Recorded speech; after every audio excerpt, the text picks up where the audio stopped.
Assalamualaikum warahmatullahi wabarakatuh, Sobat RGS yang tetap semangat. Kali ini kami akan melanjutkan untuk pembahasan soal tes P3K pada kompetensi sosial kultural.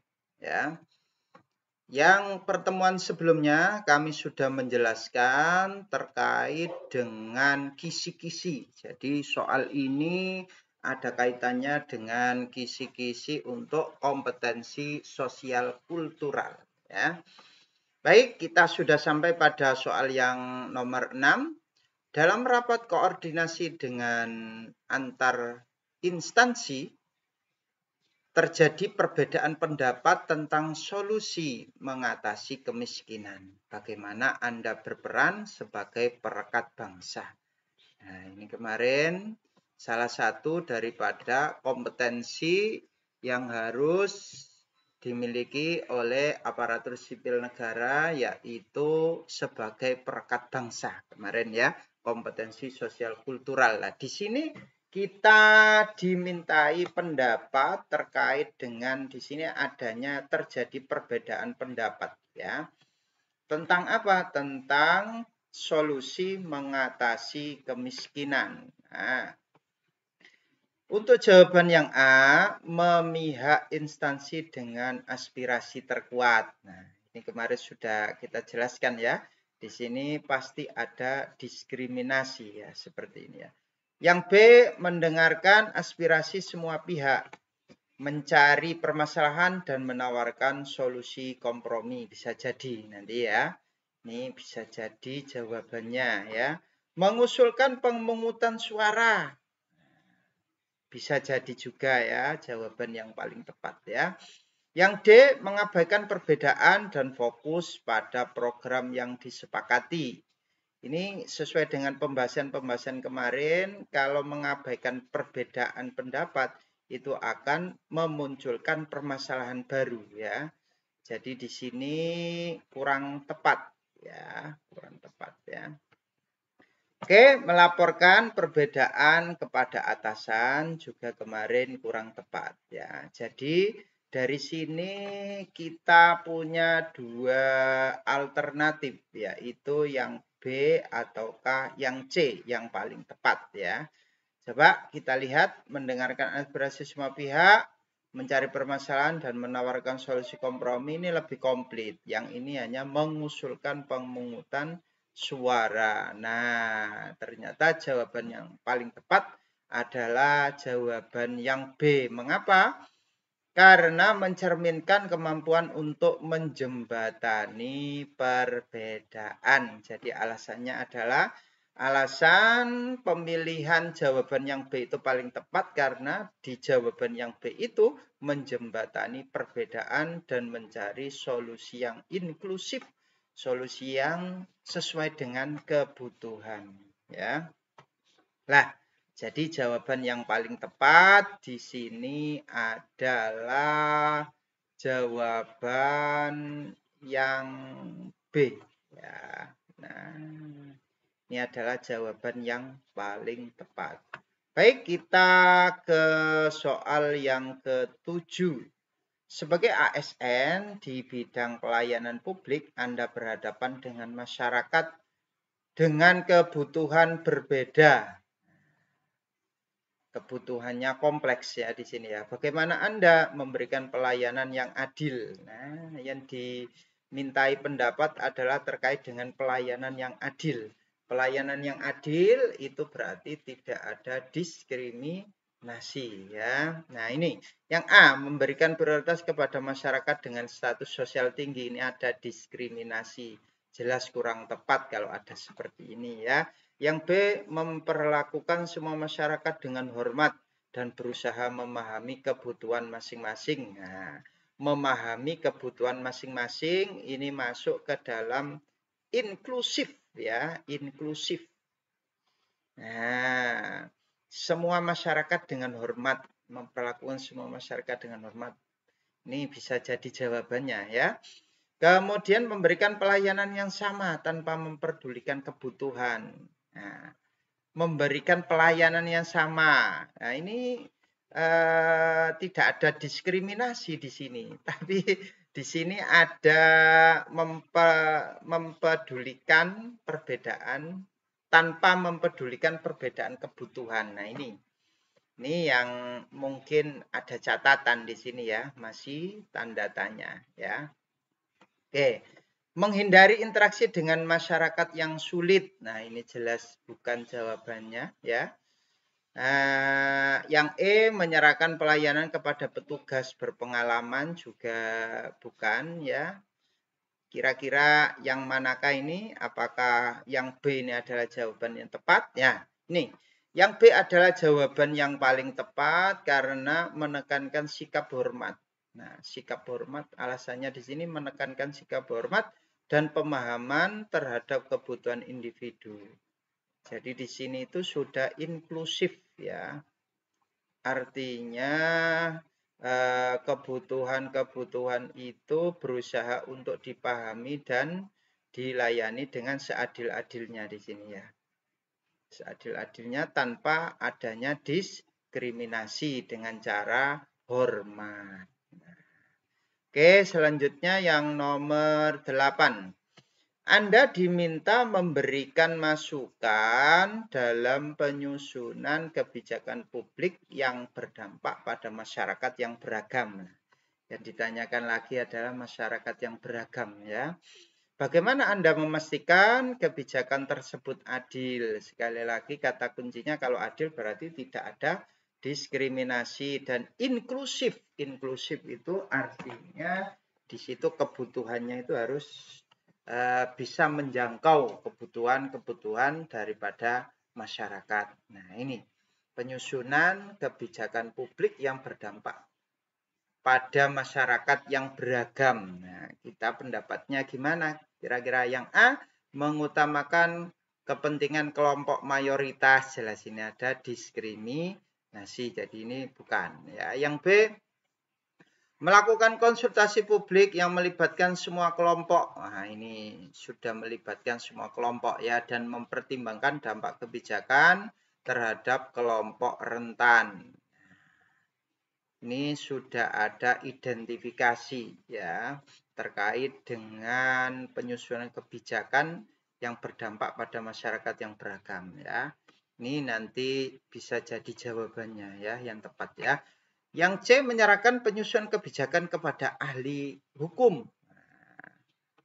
Menyerahkan kebijakan pada ahli hukum. Nah, ini kurang tepat ya. Mengabaikan perbedaan pendapat. Nah, jelas mengabaikan perbedaan itu nantinya akan menimbulkan konflik baru ya. Oke, yang E, menunda penyusunan kebijakan sampai ada kesepakatan semua pihak juga kurang tepat ya. Apakah jawaban B yang paling tepat? Coba kita lihat. Jawaban B paling tepat karena menekankan pentingnya konsultasi publik ya dan pertimbangan dampak terhadap semua kelompok. Nah, ini. Jadi sudah menyeluruh ya, inklusif di sini ya. Nah, jadi ketika kita dimintai masukan terkait penyusunan kebijakan publik yang berdampak pada masyarakat, itu harus tidak ada diskriminasi dan inklusif di situ ya. Jadi menghargai semua kelompok masyarakat ya.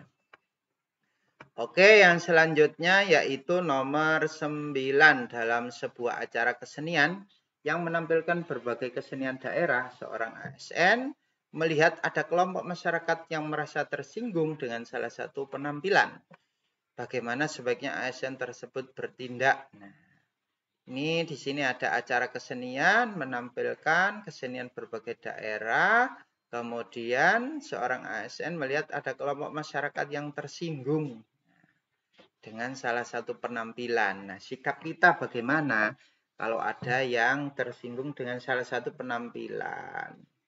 Oke, yang A, mengabaikan perasaan kelompok masyarakat tersebut karena itu hanya masalah selera. Nah, ini mengabaikan. Sekali lagi, kalau ada perbedaan itu tidak boleh diabaikan, akan menimbulkan konflik baru. Jadi ini kurang sesuai ya.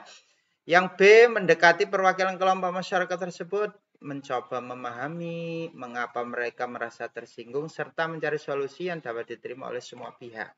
Nah, ini bisa jadi jawabannya ya. Yang C, membubarkan acara tersebut dengan konflik yang lebih besar. Nah, jadi bukan malah membubarkan, ini kurang tepat juga ya. Kemudian yang D, menyalahkan panitia penyelenggara acara karena kurang peka, ya ini kurang peka terhadap perbedaan budaya, malah menyalahkan. Nah, ini kurang tepat juga ya, meminta kelompok masyarakat tersebut untuk bersabar dan toleran terhadap perbedaan pendapat. Nah, bisa jadi ya.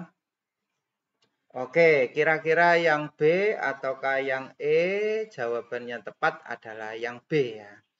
Jadi di sini paling tepat karena menekankan pentingnya memahami. Sekali lagi kalau ada perbedaan pendapat, kalau ada yang beragam ya, perbedaan dan lain sebagainya, itu kita harus menyelami terlebih dahulu ya, memahami perasaan orang lain dan mencari solusi yang inklusif, solusi yang tepat yang mengarah pada seluruh masyarakat ya. Nah, jadi di sini jawaban yang paling tepat adalah yang B ya. Jadi mendekati perwakilan kelompok tersebut, mencoba memahami. Jadi kalau ada perbedaan itu bukan diabaikan, tapi di sini mencoba untuk memahami alasannya apa, kemudian mencari solusi yang dapat diterima oleh semua pihak ya. Baik, kita ke nomor 10 di sini. Seorang ASN menerima hadiah dari pengusaha sebagai bentuk ucapan terima kasih atas pelayanan yang telah diberikan. Nah, apa sebaiknya yang dilakukan oleh ASN tersebut? Jadi, kita menerima hadiah dari pengusaha sebagai bentuk ucapan terima kasih. Apakah diterima? Nah, menerima hadiah tersebut dengan senang hati karena itu adalah rezeki. Nah, kemudian yang B, menolak hadiah tersebut secara halus dan menjelaskan bahwa sebagai ASN dirinya tidak diperbolehkan menerima pemberian dalam bentuk apapun yang dapat mempengaruhi objektivitas dalam bekerja. Yang C, menerima hadiah tersebut tetapi menyumbangkan ke lembaga amal. Yang D, melaporkan penerimaan hadiah tersebut kepada atasan. Yang E, menerima hadiah tersebut tetapi merahasiakannya dari orang lain. Kira-kira gimana? Kita sebagai seorang ASN, jawaban yang paling tepat adalah yang B di sini ya. Karena menekankan pentingnya integritas. Sekali lagi integritas ya. Kejujuran, ketegasan, disiplin ya, dan objektivitas. Nah, karena hadiah ini kadangkala itu menyebabkan berpengaruh pada objektivitas kita dalam bekerja kalau kita menerima hadiah. Maka jawaban yang tepat di sini adalah yang B ya. Jadi bukan malah menerima hadiah tersebut, tetapi kita menolak dengan halus di sini ya. Sekali lagi menolaknya juga dengan halus ya, karena kita sebagai pelayan masyarakat ya. Baik, yang selanjutnya nomor 11, seorang ASN ditugaskan untuk memimpin sebuah tim terdiri dari anggota dengan latar belakang pendidikan yang berbeda kan ya. Budayanya berbeda dan pengalaman kerjanya juga berbeda. Bagaimana ASN tersebut dapat menciptakan lingkungan kerja yang produktif dan harmonis? Nah, menciptakan lingkungan kerja yang produktif dan harmonis. Bagaimana caranya di sini? Yang A, menyamakan semua anggota tim agar memiliki cara kerja dan pemikiran yang sama. Tidak mungkin ya. Kalau ada perbedaan terus disamakan ini tidak mungkin ya. Nah, apa yang harus kita lakukan? Yang B, menghargai perbedaan yang ada dan memanfaatkan keunikan masing-masing anggota tim untuk mencapai tujuan bersama. Bisa jadi memberikan tugas yang sama kepada semua anggota tim agar tidak terjadi kecemburuan. Yang D, membatasi interaksi antar anggota tim agar tidak terjadi konflik. Yang E, mengutamakan anggota tim yang memiliki pengalaman kerja lebih banyak. Apakah jawaban yang tepat adalah yang B? Coba kita lihat. Nah, yang B adalah paling tepat karena menekankan pentingnya menghargai. Jadi sekali lagi kalau ada perbedaan, di situ solusinya adalah kita itu harus menghargai, dapat memahami, kan begitu ya. Dan memanfaatkan keunikan masing-masing anggota untuk apa? Untuk mencapai tujuan bersama. Jadi pada kisi-kisi yang kemarin itu sudah dijelaskan bahwasannya kalau ada perbedaan itu tidak malah membuat kemerosotan ya dalam sebuah organisasi, tidak malah membuat permasalahan, tapi jadikan perbedaan itu untuk memperkuat dalam mencapai tujuan bersama. Jadi di sini yang paling tepat adalah yang B ya, menghargai perbedaan yang ada dan memanfaatkan keunikan. Jadi keunikan-keunikan tersebut itu sebenarnya adalah sebuah kekuatan kalau kita satukan ya. Untuk apa? Untuk mencapai tujuan bersama. Baik, selanjutnya yang nomor 11 ya. Seorang ASN ditugaskan untuk memberikan pelatihan kepada masyarakat tentang penggunaan teknologi informasi, memberikan pelatihan ya. Namun sebagian besar peserta pelatihan berasal dari kalangan yang kurang mampu dan tidak memiliki akses terhadap teknologi tersebut. Ada kalangan yang kurang mampu ya dan tidak memiliki akses terhadap teknologi tersebut. Bagaimana sebaiknya ASN tersebut menyesuaikan materi pelatihan agar relevan dan bermanfaat bagi peserta. Jadi ada yang sudah memiliki akses, mampu, ada yang tidak mampu. Yang A tetap memberikan pelatihan yang sama seperti yang sudah disiapkan sebelumnya. Yang B menyesuaikan materi pelatihan dengan kondisi dan kebutuhan peserta serta memberikan contoh-contoh penggunaan teknologi informasi yang sederhana dan mudah diterapkan dalam kehidupan sehari-hari. Bisa jadi ya ini ya. Yang C mengganti materi pelatihan dengan materi yang lebih ringan dan menghibur. Karena ada yang tidak mampu di sini ya, kalangan yang kurang mampu dan tidak memiliki akses disederhanakan. Apakah ini yang jadi jawabannya? Ataukah yang D meminta peserta untuk mencari sendiri informasi tambahan tentang penggunaan teknologi? Yang E membatalkan pelatihan tersebut karena dianggap tidak efektif. Nah, jawaban yang paling tepat ini ada perbedaan di sini ya, yang jelas ya. Ada yang sudah memiliki akses terhadap teknologi tersebut, ada yang tidak memiliki lah. Dengan perbedaan tersebut kita tidak boleh mengabaikannya. Sekali lagi kalau ada perbedaan tidak boleh mengabaikannya atau menyamakannya juga tidak boleh. Jadi di sini jawaban yang paling tepat yang mana? Yang paling tepat adalah yang B ya. Karena apa? Menekankan pentingnya menyesuaikan materi. Jadi kita sesuaikan. Kalau memang kemampuannya beragam ya kita sesuaikan materinya sesuai dengan kebutuhan ya, dengan kondisi dan kebutuhan peserta. Jadi di sini jawaban yang paling tepat adalah yang B, yaitu menyesuaikan materi pelatihan dengan kondisi dan kebutuhan peserta, serta memberikan contoh-contoh penggunaan informasi yang sederhana dan mudah diterapkan dalam kehidupan sehari-hari.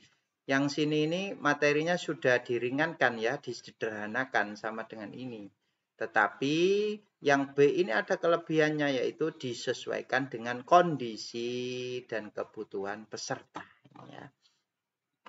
Baik, yang selanjutnya nomor 13 dalam sebuah acara peringatan Hari Kemerdekaan, seorang ASN melihat ada kelompok masyarakat yang tidak menghormati simbol-simbol negara. Apa yang sebaiknya dilakukan oleh ASN tersebut? Yang A, mengabaikan tindakan kelompok tersebut karena itu adalah hak mereka untuk berekspresi. Sekali lagi kalau ada perbedaan tidak boleh diabaikan. Yang B, mendekati kelompok masyarakat tersebut secara sopan dan menjelaskan makna penting dari simbol negara serta mengajak mereka untuk menghormatinya sebagai bagian dari identitas bangsa. Yang C, memaksa kelompok masyarakat tersebut untuk menghormati. Nah, dengan paksaan juga tidak boleh ya. Oke, kemudian melaporkan kepada pihak yang berwajib. Yang E, membubarkan acara peringatan Hari Kemerdekaan tersebut. Apalagi membubarkan, ini kurang tepat ya. Apakah jawaban yang tepat adalah yang B? Kita lihat yang B ini adalah jawaban yang tepat. Alasannya kenapa? Karena menekankan pentingnya pendekatan yang persuasif. Jadi kalau ada perbedaan itu juga salah satu solusinya adalah melakukan pendekatan yang persuasif dan edukatif dalam menumbuhkan rasa hormat terhadap simbol negara. Jadi di sini kita melakukan pendekatan yang persuasif ya. Oke, baik. Yang selanjutnya soal yang nomor 14, Anda adalah seorang ASN yang ditugaskan di sebuah daerah dengan tingkat keragaman budaya yang tinggi, keragaman budayanya tinggi. Ini tidak bisa kita abaikan seperti ini ya. Dalam sebuah rapat koordinasi dengan tokoh masyarakat, terjadi perbedaan pendapat yang tajam. Nah, ini biasa terjadi ya. Terjadi perbedaan pendapat yang tajam mengenai prioritas pembangunan daerah, jelas. Kalau di sini keragamannya tinggi juga potensi konfliknya atau perbedaannya juga tinggi ya. Bagaimana Anda sebaiknya bertindak untuk menjembatani perbedaan tersebut? Nah, kita diminta untuk menjembatani ya perbedaan tersebut. Yang A, mengabaikan perbedaan pendapat dan fokus pada prioritas yang telah ditetapkan oleh pemerintah. Sekali lagi, kalau ada perbedaan tidak boleh diabaikan. Ya. Yang B, mendukung kelompok yang memiliki pengaruh besar dalam masyarakat. Ini terjadi diskriminasi, juga tidak boleh ya. Jadi yang pengaruhnya besar malah didukung. Nah ini ya. Jadi ini adanya diskriminasi ya. Yang C, mencoba memahami setiap sudut pandang, mencari titik temu dan memfasilitasi dialog yang konstruktif, yang membangun. Yang D, menunda pengambilan keputusan hingga ada kesepakatan yang bulat dari semua pihak. Yang E, melaporkan situasi tersebut kepada atasan dan meminta petunjuk lebih lanjut. Apakah jawabannya yang tepat adalah yang C ini? Ataukah yang D? Nah, coba kita lihat. Jawaban yang paling tepat di sini adalah yang C. Alasannya kenapa? Karena mencerminkan kemampuan untuk memahami, menerima, dan menghargai perbedaan. Jadi kalau ada perbedaan, itu harus dipahami, diterima, dan dihargai. Serta mempromosikan toleransi dan persatuan. Di sini juga karena di jawaban yang C tadi ada promosi terkait dengan toleransi ya. Serta ASN diharapkan mampu bekerja secara efektif dengan individu yang berlatar belakang berbeda dan membangun hubungan yang positif dengan masyarakat ya. Ini alasannya ya. Jadi jawaban yang tepat adalah yang C ya, mencoba memahami, mencari titik temu, mencari solusi ya, memfasilitasi dialog yang konstruktif, yang membangun ya. Oke, yang selanjutnya yang nomor 15 sebagai seorang ASN yang bertugas di bidang pelayanan publik, Anda menerima keluhan dari seorang warga terkait dengan pelayanan yang dianggap diskriminatif.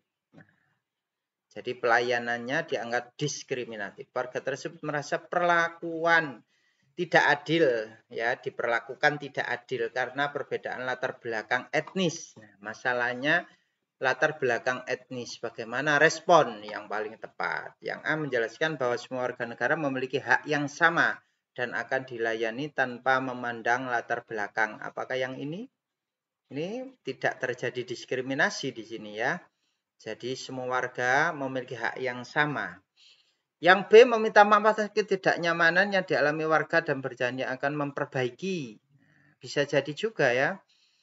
Yang C, melakukan investigasi internal untuk mencari tahu apakah ada unsur diskriminasi dalam pelayanan tersebut. Melakukan investigasi. Nah, kemudian yang D, memberikan penjelasan rinci mengenai prosedur pelayanan dan memastikan bahwa semua warga diperlakukan sama. Semua jawaban di atas benar. Nah, apakah semua jawaban di atas benar? Kalau kita lihat ini bagus semua ini jawabannya ya. tepat semua ini, meminta maaf, melakukan investigasi, memberikan penjelasan rinci. Ini semuanya tepat. Apakah jawabannya yang ini ya? Nah, yang E, apakah jawabannya yang E? Kita lihat. Jawaban yang tepat adalah yang E ya. Jadi semua tindakan yang disebutkan dalam pilihan A, B, C, D merupakan langkah yang tepat untuk menanggapi keluhan. Jadi kalau ada keluhan terkait dengan diskriminasi dan di sini juga alasannya mencerminkan kompetensi sosial kultural seorang ASN ya. Jadi kalau ada yang tidak puas ya, di sini ada keluhan ya dari warga terkait pelayanan yang dianggap diskriminatif, ya, perlakuan tidak adil karena latar belakang etnis, maka di sini kita jelaskan ya bahwa semua warga memiliki hak yang sama. Jadi tidak boleh ada diskriminasi dalam pelayanan ya. Kemudian meminta maaf juga ya untuk memperbaiki, melakukan investigasi mencari tahu apakah terjadi unsur diskriminasi dalam pelayanan, memberikan penjelasan rinci terkait prosedur ya, semuanya harus terlayani dengan baik ya. Baik, yang selanjutnya yaitu nomor 16 dalam suatu proyek pembangunan infrastruktur di daerah Anda, terdapat potensi dampak negatif terhadap situs budaya lokal. Nah, jadi ada pembangunan infrastruktur, kemudian mengganggu situs budaya lokal. Bagaimana Anda seharusnya bertindak? Nah, A, melanjutkan proyek tanpa perubahan proyek tanpa perubahan karena prioritasnya adalah pembangunan ekonomi. Ini kurang tepat ini ya. Tetap melanjutkan. Kalau ada seperti ini, itu permasalahan, bukan ini ya solusinya ya. Yang B, mengabaikan potensi, apalagi mengabaikan ini ya. Mengabaikan potensi dampak negatif karena proyek tersebut telah disetujui oleh pemerintah pusat. Nah, mengabaikan itu juga tidak boleh ya.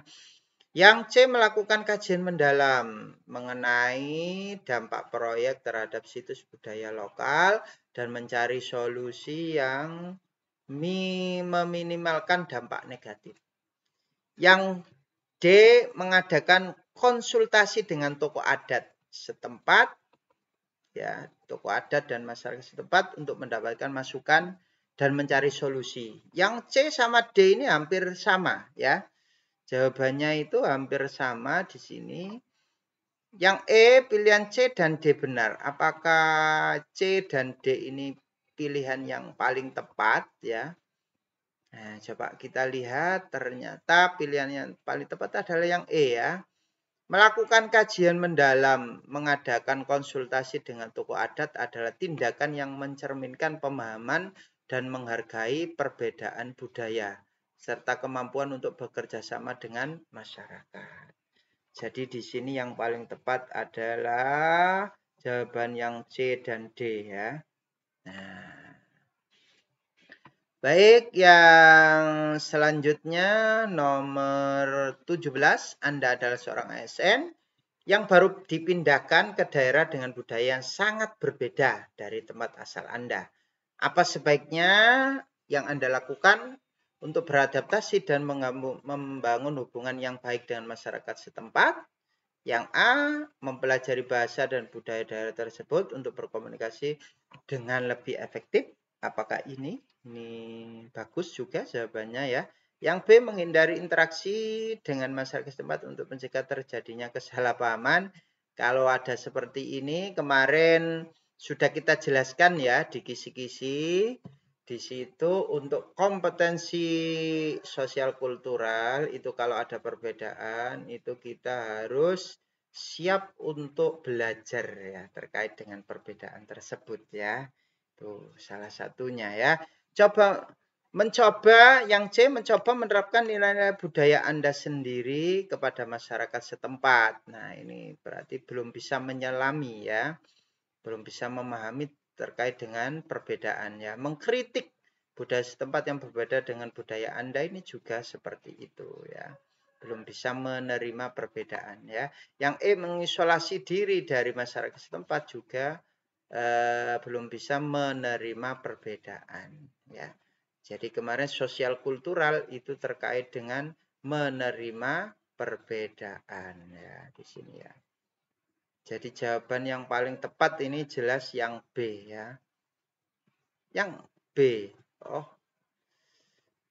Yang A maksud saya ya. Mohon maaf ya. Oke.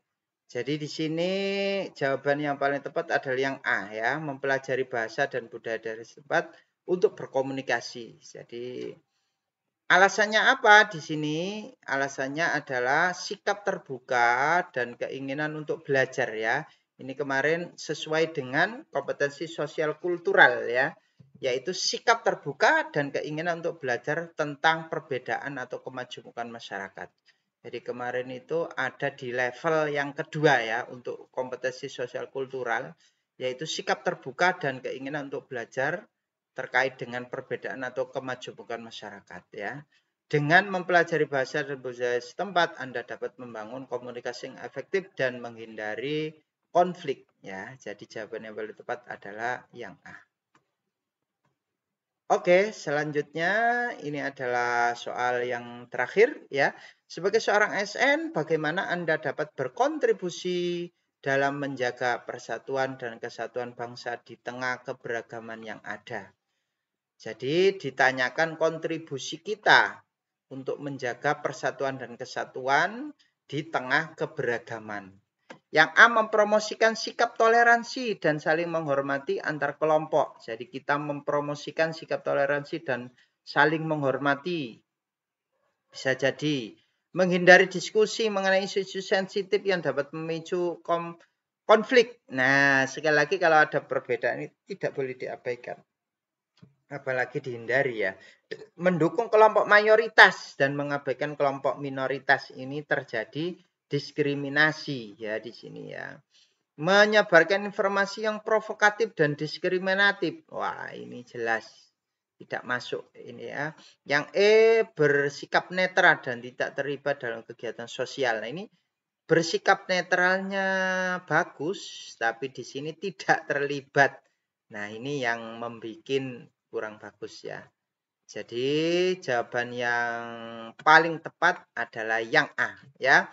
Alasannya apa? Karena mempromosikan sikap toleransi dan saling menghormati merupakan kunci menjaga persatuan. Jadi kunci menjaga persatuan dan kesatuan itu adalah sikap toleransi dan saling menghormati. Diharapkan dapat menjadi perpanjangan tangan pemerintah dalam mempersatukan masyarakat ya. Kemarin di kompetensi sosial kultural yaitu sebagai aparatur sipil negara itu kita harus menjadi perpanjangan tangan pemerintah dalam mempersatukan masyarakat. Jadi di sini jawaban yang paling tepat adalah yang A. Demikian pembahasan kali ini, mudah-mudahan bermanfaat. Saya doakan mudah-mudahan bisa lulus semuanya ya. Wassalamualaikum warahmatullahi wabarakatuh.